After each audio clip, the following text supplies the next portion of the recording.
Welcome everyone to the Mind Game of Basketball podcast, one-on-one with yourself. Tonight we're very happy to welcome Kostas Chatzichristos from Fenerbahce, Director of Performance at Fenerbahce. Also the Director and co-founder of the Euroleague Strength and Conditioning Coaches Association and Strength and Conditioning Coach of the Greek national team. So Kostas, thank you for being our guest today. Thank you for having me. Okay, Kostas, you're director of performance.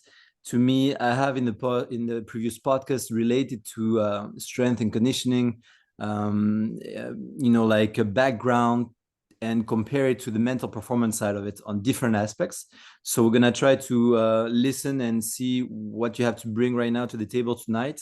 Can you just let us know? I know in your background you were born in Greece, but you also went to US, right, to start your professional experience. And I would like you to try to give me insights into how strength and conditioning started, both eventually in US and then in Europe, and how you could eventually relate it or not, you tell me what you think, into the mental performance side as of today. Well, that's a good question because just like the title, says we strength and conditioning coaches are all about performance, and performance is obviously physical, but it's mostly mental, right? So I don't think you can separate the both. And I always say it's easy to make somebody a good athlete if that's the first part where the mental part comes in, is that if they're really committed, if they really have their heart to it and have the commitment and the will to put in the hours and the effort. So we can all the exercises that we want and be the best in any methods and techniques, but if you can relate to the athlete, and that relates to our mental performance and our mindset and our ability to connect, and if the athlete doesn't have the fire in them, then there's not going to be any great result. Actually, it's going to be mediocrity and athletes not reaching their potential. And that's, I think, something that we see around us, that you get athletes that they could do better, but they don't. And it's not about the coaches. It's not about the strength and conditioning. It's mostly about their drive and their approach to life and the game. So strength and conditioning is tightly bound, let's say tightly woven with mental performance. And that's an area that we as strength and conditioning coaches need to get better, need to get more educated, because our formal training is about physiology, is about biology, is about the matter. And we barely touch the mind. And I find that going through this journey of 20 something years, that mostly the limiting factor is most of the times is the mind and not the body. We can, let's say with a little bit of arrogance, we can fix the body, but the mind is a different story. So it's very tightly connected. Of course. And so how do you relate to it? Like, I'm going to ask my question again, like in a different aspect, because this is truly interesting what you just talked about. Can you give me a little background on your history? Like, I didn't talk about all your resume, like, you passed as a Euroleague champion with the CSKA and all those Final Four appearances and all. But before that, how could you relate to the beginning of your experience as a strength and conditioning coach? Is there a relevance into comparing it to the mental performance these days? Like right now, in the basketball world, we see some organizations or some players trying to develop that topic and eventually reaching out to sports psychologists or mental performance coaches, depending on their network and their vision, their philosophy. But I know I have been in touch, notably in France, with Frank Kuhn and Sébastien Morin. Were both two of the earliest strength and conditioning coach in France. And they were telling me, like in the early 2000s, they were just the two of them working with the pro clubs, and the rest of them were actually like physical education teacher working with professional clubs. So my question is, like, as of right now, is there a correlation? How to develop, Exactly. Yeah, well, it's a different world the last 10 years. When I first started, in early 2000s, there was one strength coach. First of all, in college, when I started my career, I was one of the first strength and conditioning coaches that had only one basketball team. Well, only one team, and it was basketball. Usually in college, you get the head football strength and conditioning coach and their assistants is a team of many people that take care of the football team.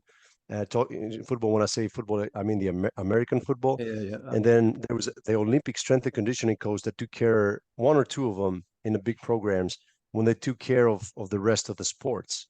So when I got hired by the University of Georgia, I was one of the first that I was only for basketball, and they tried to pin more sports on me because it was not like I had to do the women's tennis at the end and other things. So other sports, which I absolutely loved, but I'm saying that it evolved from one man show or one person for many teams. Then when coming to Europe, one strength coach, one physio, a couple of assistants, the head coach. Now, fast forward to today, in right now in Fener, in the performance staff, there's a in the performance team, let's say it's a staff of 10 professionals, Wow. doctors, physios, masseurs, nutritionists. Unfortunately, no psychologist, and that's a point that we can discuss. I know this is your prime interest, but I wanna back up a little bit and bring up the point of the team, because you can hire individuals, you can hire the best strength coach, you can hire the best physio, the best nutritionist, the best psychologist. If these people don't talk to each other, then the goal, which is to make the athlete better, is not going to be achieved Of because course. it's different. It's like pulling the rope in different directions. And we recently hired a nutritionist, and we had a long talk that you have to stop you have to stop seeing yourself as a lone wolf, that I'm going to do nutrition and involve everybody and get everybody into the same page. Same with psychology. I got a couple of guys in our squad that say I speak to a sports psychologist, and I'd love to be part of this conversation. Obviously, not in the private kind of off limits topics, but just to have a common goal for the player. Of It course. cannot be done independently because you see something on these videos or in your with your professional eye, and that might not be the same that coach wants. That might not be the same that the strength coach wants, and so on and so forth. So everybody needs to talk together. So yeah, the sport has been evolving tremendously. Sports psychology came out of the closet. That's a different meaning than what I just said, but it came out of the box as something that is bad, that is for problematic people, that is for this stigma that usually goes with the word psychology. And it's coming to be prominent. In my opinion, is going to be the next frontier. I know we've discussed it between us that that's where most of the success is going to come from right now, in my opinion. So to me, it's really it makes me smile to hear you because I think your speech is just perfect. We had the feedback from someone within like performance at a top European and world level. I completely understand with everything you just said. I completely agree with everything you just said, and I actually relate to it in the way, for example, in the previous podcast with Banas Matkevicius, we talked about the Lithuanian performance in the World Cup. And for example, in the Lithuanians team in the World Cup, like 2 months ago, a month and a half ago, they didn't have the best team or the best players compared to Lithuanian possibilities, let's say, right? Potential. But they actually got the best out of their team, and they did even better than what the supposed to be best team did the year before. What I mean by that is when you talk about bringing a strength and conditioning coach or bringing a mental performance coach or whoever to the team, they need to be part of the team. And it's true that as of right now, that's where people have a hard time making sure that it's the right investment because they're not sure if it's the right people. You need to have people with the same vision. You need to have people that you can relate to on the human side, that you can understand each other and talk easily. And you have to also have people like what we're talking with Benes about who understand the game of basketball. And right now, it's very little people who talk sports psychologist or mental performance coach, doesn't matter, but professional will come in, will first understand the game. Second, that you can relate to like on the human basis, and then you can trust. And it's true that it's such an adventure to be part of the staff. It's like you go through so many ups and downs that you need to stick together. You need to trust each Yeah, other, right? there's no other way to intervene at any level, at any capacity with an organization, with a group of this dynamic group of 30 people, because it's the coaches and the players and the physios and the management that we all live together. And it's not the fact that we live together. Basketball sports is just such an unique environment in terms of emotions. Okay, so you get all these emotions that change from day to day, from week to week, and you got all these different, very strong personalities interacting in the same group, ideally chasing the same goal. And the only way to live with it, to be actually to be effective, is to live in it. And I always tried, for my part, to be part of any, from my side, to be part of any team activity, whether this is video, whether it is travel. And in the Turkish league, I'm not allowed as a foreign strength coach to sit on the bench. I sit at the edge of the bench. Usually my place is right by the coaching staff, which is important because you get to hear both the coaches and the players. And I told them I need to travel with the team, because the only way I can understand the dynamics and I can understand how to talk to a player after a win or a loss and really get to know them is if I'm with them all the time, seeing every reaction during travel, during difficulties, during losses and wins. Same goes with the mental performance. You can't interact effectively if you don't know the sport, just like you mentioned, and obviously get to know the people. That's self-explanatory, but mostly understand the dynamics of a championship team. And there's a code within those organizations that is, you must live through them, in them, and understand when you should speak, how you should speak, what is the higher, what is the what are the dynamics between the members. So I think the only way to be effective is to be embedded. And I think we had this conversation together. I was 8 years in CSKA Moscow, as you know, and we won 2 EuroLeagues and we lost 4 semifinals. So either we go to the final or we lose at the semifinal. We never lost the final. Maybe it's by accident, I don't know, by luck, let's say. But starting the season, CSKA usually had really good teams. We knew that we were, contenders for the crown, let's say, but also strong contenders for the Final Four. Everybody said if CSKA is going to the Final Four, maybe Madrid, and then let's see who else. So no offense to Barca, but in those days, Barca was not that good. But we all knew that we were going, and we all knew that when we go there, we have to overcome the burden of being the favorites.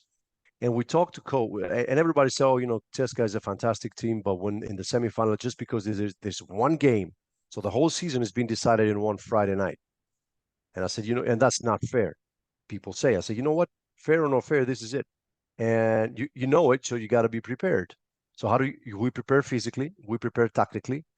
We prepare the team in all aspects except the mental part. It's left on our own feeling. So why not? And I had this conversation with Coach too this many times. Our problem is not tactical, it's not physical, it's mental. So why don't we seek that assistance? And it was all, yes, let's do it. Yes, that's a good idea. We never went ahead and do it because nobody really knows how to implement it. I think they don't have in their mind. Not that I do. And with not who? to be misunderstood that I know and they don't listen. I don't even know. But it's clear in my mind that the mental part is huge and in an individual and a team level. So my example for CSKA is very strong on the team level. Of course. And like people will listen to us around the world, like we're talking about right now the top performance in Europe, which is a really high level, which means that it's so competitive on all levels. And that there is the importance of aggressiveness and intensity. And whenever you're not able to bring that maximum intensity, you're losing your duel. The one-on-one that you're playing, if you let the other player bring higher intensity that you bring, while you're getting your ass kicked, or you're just not gonna get the result, the outcome that you're wishing for, right?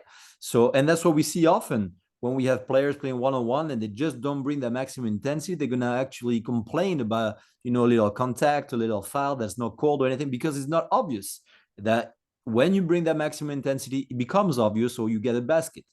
And it's true that when you talk about Coach Itoudis, I know you guys have been working together for a long time, so you must have a very strong relationship, a very strong bond. A lot of coaches, and I'm not, again, criticizing anyone, is not the point. I'm giving my feedback. I would like you to tell me if you agree or not. But a lot of coaches expect players to be at the level that's supposed to be. You know, when you give the example of CSKA in the Final Four, they expect players to be ready. They expect players to be understanding things.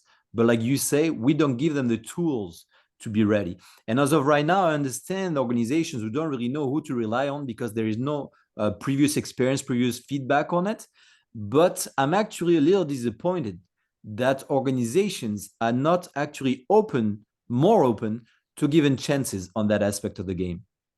Is not only the organization, with all the respect that I have and the close relationship that I usually have with the management, and developing certain things in my area for building new weight rooms and things like that, they're generally pretty closed to any type of innovation. Sports technology is one example. Acceptance of new technologies, GPS devices or local positioning systems, whatever you want to call them, athlete management systems, softwares, ideas about nutritionists, ideas about psychologists, and in principle they accept it that we need to move on and we need to support the players, but it's so disconnected. And you just brought an example about we want athletes to play hard. Yeah, sure, who doesn't want it? And sure enough, most of the games that we lose, for example, is because people outplay us. And most of the times that we win, we outplay somebody else. It's not the difference between talent and tactics has become smaller in the EuroLeague, I believe. The really big talents are in the NBA. There are great players still here, great talents, but no team can really say that I have a big advantage. So we always say you got to play hard, and if you play hard, you got a chance. And obviously, strategy is a huge part of it. To read the opponent and play the right strategy and so on and so forth, you got to be in good physical condition, right? But why don't we play hard? Why is it that we see in the EuroLeague, and that's a question, these streaks, you win 2 games, then you win 5 games, 6 games in a row, and then you lose 5 games in a row. You can see this contagious pessimism or optimism overcoming the team. And last year we started the season with Fenerbahce. Our record in December was 18-1. We lost 1 game in Barcelona. That's it. We lost the Super Cup with terrible performance. We didn't lose until December. From September till December, we didn't lose.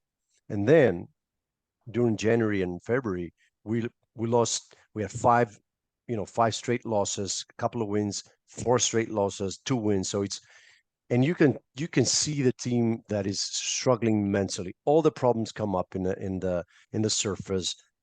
Problems with the coach, communication problems, confidence problems, blame game, and that is something that is contagious and destructive. And somehow you pull it back together. But we should not. My point is, we should not rely on luck, on circumstance, or some chance. It's good to have some advice. It's good to have somebody observing the coaching staff, how the coaching staff interacts with the players, and also to advise the players. That's my To me, let's say observation. It's great feedback to hear what you just said, because you know that I follow what you guys were doing last year. It's true that you started amazingly. I remember you guys played a game at Alba Berlin last year that was amazing. Like, you played like so well as a team, you know, like everybody involved and played amazing. And then it went down. So I don't remember every detail about like the people being hurt or lacking confidence and everything, because they were last year as well. So that kind of adversity. But like you said, you know, like in the mental side, we become what we believe, you know, and the importance of small things that we take for granted and that we don't work. And that's where I'm amazed, like such a organization like Fenerbahce. And again, that's not critic at all. I wouldn't allow myself to criticize anything like this. I respect them. I respect you too much to say anything criticizing. I'm just saying that such an organization, top level European organization in the EuroLeague, and you say, as of right now, listen, going through those difficulties and not helping the players understand to take accountability. You know, like when you talk about blaming others, it's a lot of players around the world. It's not in Fenerbahce, around the world when things are not going well. Of course. But when you talk about top European level, you should have players because they have high goals or high objectives. So the standards, when you remind them of the standards, they should hold themselves accountable. They should work on their body language to understand the power of body language and how it gives confidence to your teammates or to the opponents. I'm just talking about those simple things. I know that we had discussed several times about the poor percentage on the free throw line from Fenerbahce. That was one of the poorest in the Euroleague last year. And to me, that's in that way that I'm like, imagine you guys are working so hard in the staff at all levels, strength and conditioning coaches, but coaches at all levels. And you're like, imagine the potential if you manage to score 2 more free throws a game.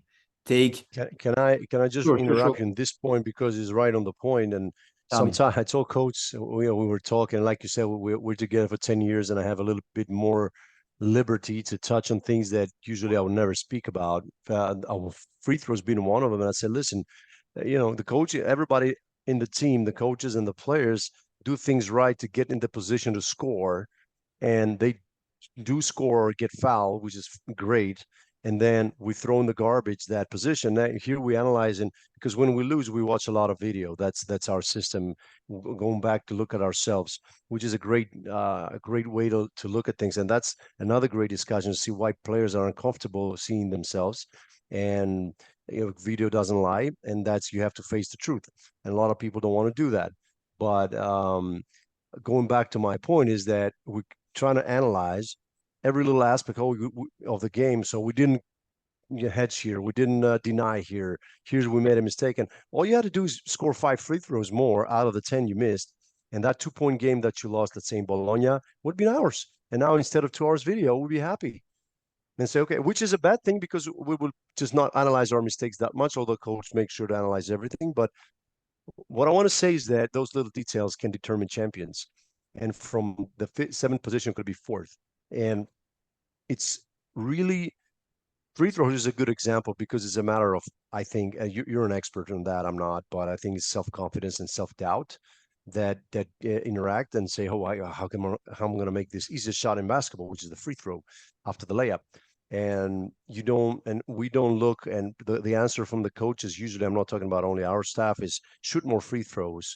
Well, if that were so simple, then that would be very easy and very good to solve, very easy to solve. But it's more complicated. Body language, you touch on body language is obviously express what's in your mind, and vice versa. If you stand tall and you stand proud, you get a little more confidence. So, and you radiate it to your teammates, hopefully. But when things go bad, then everything blends what's deep in your mind and what your personality traits are, if you're a pessimist or an optimist, or if you're, first thing that I see is trying to find enemies. The first enemy usually is coach. And here's another point, that if the team hires a mental performance coach, it's a little tricky in the sense of players usually look at the coaches, some of them with this mistrust. So they might not be so open to be honest. Let's say they're not going to be so honest to you if you work for the staff. And because many times you have conversation with players, and physios get the truth from the players, physiotherapists, because they have a great relationship and they open up they're almost buddies. Strength and conditioning strength coaches, some of us, because we're in between the coaches and the players, we're more from the coaching side. They tell us things that we're kind of the truth, but also things that are proper and that need to be heard. To coach, they say all things that coach wants to hear, right? So you have to have a person that is going to be like the physio. Of course. So ideally a physio mental performance, because he will know truly what's in your mind. Like, oh, I hate coach. I hate my teammate. Oh, I can't make a shot. Today, we just had a conversation with a player that had a minor, tickling on the quad that they had before. And he said, oh, I don't want to be 28 years old. Said, I don't want to be that guy that my career is going to be over because of muscle injury. I said, you're 28. You had one incident. Relax. We play in 2 days. We play a game.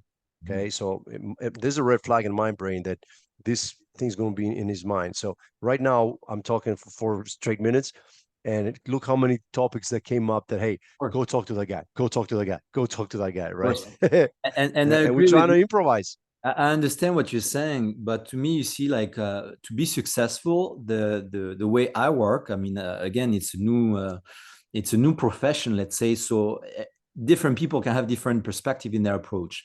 My approach to be successful is you need to build trust. If you don't have the trust, and to build the trust, you need to give the players a sense of why you're working with them and what's good for them, how they can benefit from your relationship. That's why I understand what you're saying about, being the coach's protege or anything. But if you happen to have a mental performance coach coming and work within the organization, the players have to understand how they can benefit from it. That you're not just a sports psychologist who's just doing psychological tricks. It's not about it.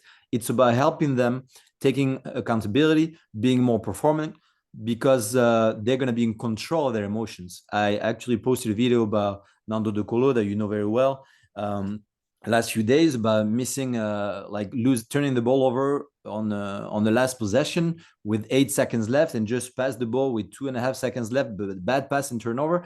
And you would expect Nando to be, and it's not, again, it's just feedback. It's not like a critic on the guy.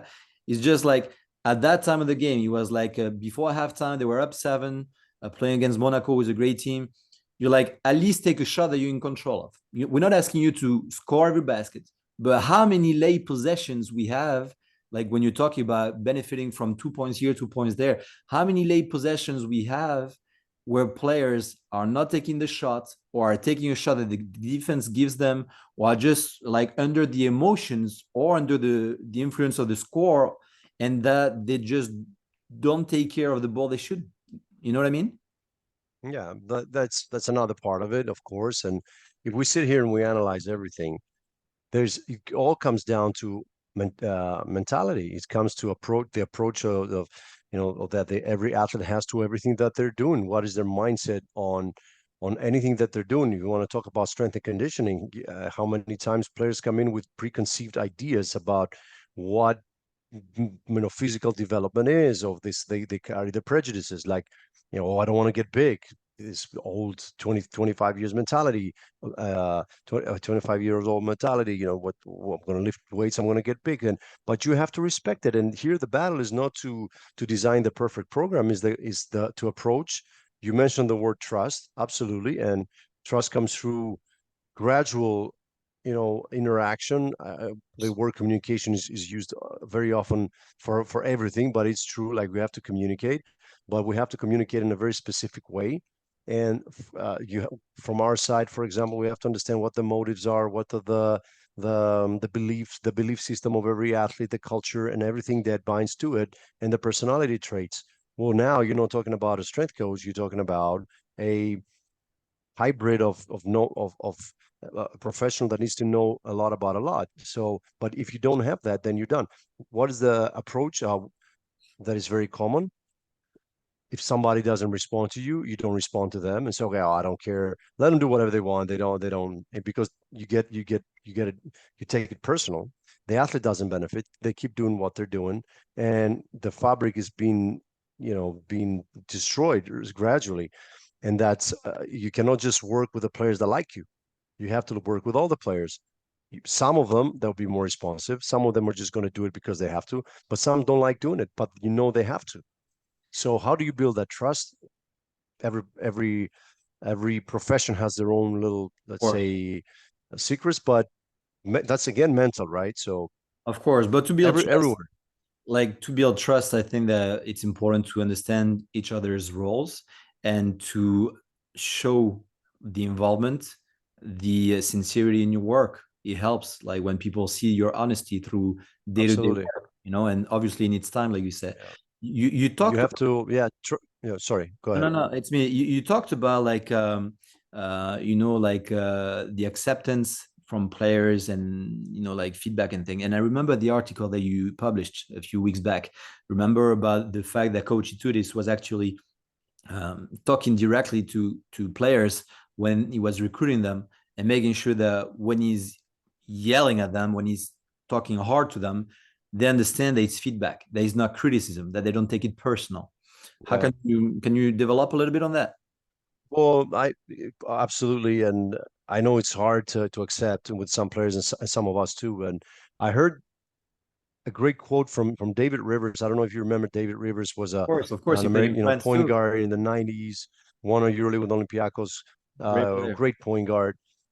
We spoke together by coincidence here in Turkey 4 or 5 years ago when in a big coaches conference, and he was after me, I think. And one of the things he said, because he talked about what the mentality of the young players and how they should approach the game, and one of the things he said was focus on what coach is telling you, not how he's telling you.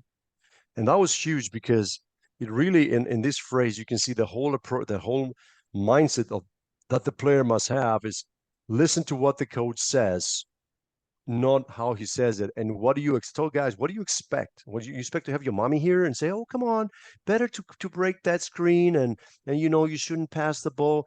This is how it is. You gotta use the word now. We might be misunderstood, but you gotta man up or woman up, whatever. Hey, you gotta accept criticism, man, because criticism in sports is direction.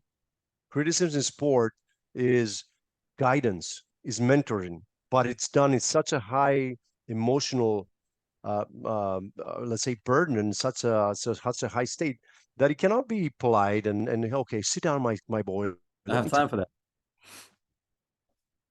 with intensity so you can understand it. It has to be. I agree that it has to be uh, conveyed in a positive manner. For example, don't foul, say play clear or whatever. But whatever it is, the direction of the coach is going to be delivered in a way that you might not like, but is direction. It is if you open your ears and you follow it, then you're going to get better. Problem is, actually two problems here. One is the players get offended. And I understand that the human beings that they do have emotions also, like you have when you coaching them, and they shut down and they get in this confrontation. Why don't talk to me like that?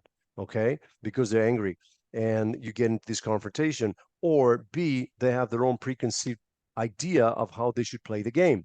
And that is a big problem because if you have your own idea of how to play and it doesn't have to go against the team, but it doesn't coincide precisely with the team, then there's an issue. Then you're always going to have trouble with the coach. And I see it every time, especially with players that are coming for the first time to play with coach or with any coach, that if you don't come up with an open mind to say, hey, listen, I got to listen up.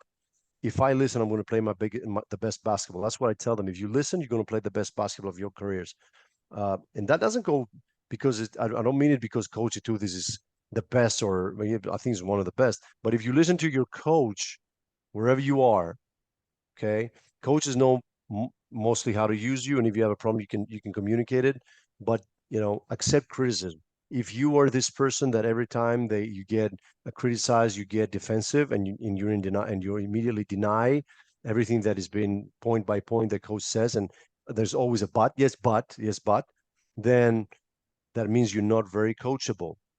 In my opinion, if you want to have a career, the most important trait besides your talents and your physical development, maybe talents is not that important, is if you are coachable. Can you allow yourself to be directed to greatness? Okay, and if you're not, that's on you. It's not on the coach. Of And course. I And love me personally. I like tough love. That's my life. I always like coaches to be direct. Maybe because my my mother was always direct. I grew up without a dad, so my mom was my both parents, so she was always direct, no bullshitting. I loved when the teachers were like, "Hey," I didn't like it when I was younger, but then I went home and I said, "Yeah, I got it," you know. And it builds also something that is used a lot. It builds mental toughness. Okay, you can go through a hard coach, then there's pretty much nothing that can touch you. of course, and I agree with you. That's fantastic feedback, insight. Um, just one thing, I believe, like that's where again the importance of the mental performance coach is really interesting. Is that again, coaches expect players to handle those situations. We talked about eventually technical, tactical. Right now, you're talking about the mental acceptance of things, and coaches or coaching staffs expect players to be that way and deal with that situation. And that's where again I believe there is so much potential in developing those mental skills and mental a relationship with mental performance coaches because and that's where actually some coaches actually have a different opinion than mine, which is okay. Is like some coaches say, oh, we already do this job.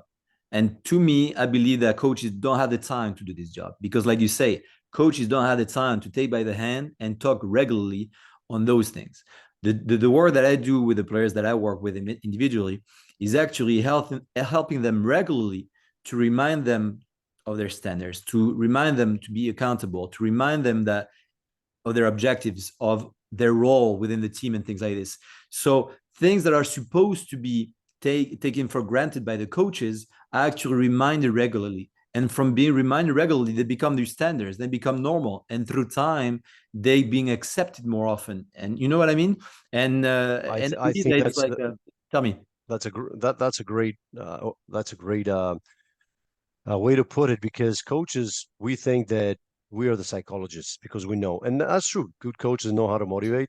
Of course. Good coaches know how to drive people. And one of my mentors said that coaches are primarily motivators, and not so Sure. much, because this is again going to the mental. I want to drive you where we want to drive to lead you to your greatness, not take you there. I hate when coach says, "Oh, I made this guy," or this I produced this player. No, you don't. You just facilitate it. We're facilitators. That's all we are. But the head coach sometimes, a lot of head coaches have this strategy of, if they have a player they believe in, they really pressure them. That's why coach said, I'll criticize you because I want to push you to your limit. I want to push you to the end and see if you're made out of championship material. Because, well, I'm blessed that most of my career we were there to win. We were not there to be eighth or seventh. And I believe that there's a different kind of people, of player. There's different layers of players. On the top is the champions. Right under are the great players, and then the rest. But a great player is not necessarily a champion. And the biggest difference is the only difference is the mentality and the toughness and the approach to the game. And that's an ongoing thing. It's how you live your life, how you practice, how you see your life, how you deal with your rest. Are you serious? So when you get there, I had the privilege to coach players when they enter the locker room. They were all serious, never talked, never goofed around. Prepared, went to the therapy, went to the weight room, went to practice, got out. And these were the champions. And the champions didn't want bullshitters around them. And the biggest fights were with bullshitters. The people that came there, allow me this, obviously there's no bullshitters, but the guys that are there to have a good time, and complainers, and things like that. Right. So you want to criticize somebody, you want to push them to the limits to see if they're made out of championship material or greatness material. That's where your role would come in and say, hey, come here. You know, that's where he said, coach is doing that, but hey, I know you feel bad because hey, you just got attacked in front of everybody in the video, and that was the fifth time this week. And now you start doubting yourself. Now you start doubting that maybe I'm not good, maybe I'm not for this team, or this We don't coach trust doesn't me. like me, Right. and you hide in your shell, and that's your job to get out there and A, talk to the player, and B, maybe talk to the coach and say, hey, listen, coach, we reached the limit where now that iron that you like really try to bend is going to break. So Right. don't break them, just bring them back. And coaches need to learn to be receptive to this type of information, and not say, oh, he's professional. He didn't play well again. He's got to play better. Everybody wants him to play better, coach. We're all on the same page. But this is, I think, a great addition to this process of making champions and making great players. And that's where I believe, again, what we talked about earlier about the importance of building relationships, not only with the players, but with the coaching staff, because Absolutely. the relationship that you build with Coach Ituris, that's the exact example of the relationship you want to build. I understand that it takes time, but on that approach, to trust each other and to build through time that relationship where you can go to the coach and say, coach, here, watch out, because he's at the limit, and the coach understand that he can really get true feedback from you, and that you understand his real needs according to the objectives that are really high. So Yeah, that's where that's key to success. There is nothing else. It's of not theory. course. There's not no way to build anything. I say there's no way to reach continued success, whatever that is. So having a team that always performs at the highest level. Some years are going to be great, some not so great, but the whole organization works on a very high level in all aspects of it. And there's no way to do it unless you have time.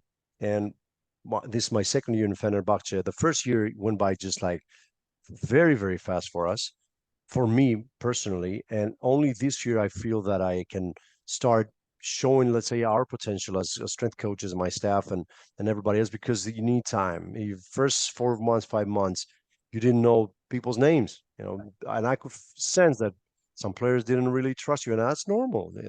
They cannot, hey, meet you and say, I'll trust you fully. This doesn't happen, especially in this environment. So it takes time, and it is a long-term investment. That's why I believe that staff must be cohesive and stay together for a long time, and put the right people in the bus and the wrong out the bus, just like Nick Saban says, from Alabama's coach in football, and just build a high performance team. And that's hard to achieve. It's all about team building in modern sports. It's not about one person. Somebody said, "Yeah, we got the best strength coach." So what? One person can never do anything if they don't have a good team around them, the equipment and all that. So Of course. absolutely, you need time and you need trust, no question. Of course. Well, Kostas, I think we could talk for another 6 hours about all this. Yeah, for sure we could. Like I said, I'm gonna try to keep it short, so it's almost 45 minutes. So I'm gonna wish you like a very, very successful season for Fenerbahce in both. Thank you very much. League. I know you guys are starting to on Friday against Milano. So with all my sincere respect, like all of good luck and everything, good season. Thank you for being approachable again, open-minded to share your insights with everybody around the world who's listening to the podcast. I really appreciate it, and good luck with everything. Efralisto. Paracalo, and thank you for having me, and see you soon. See you.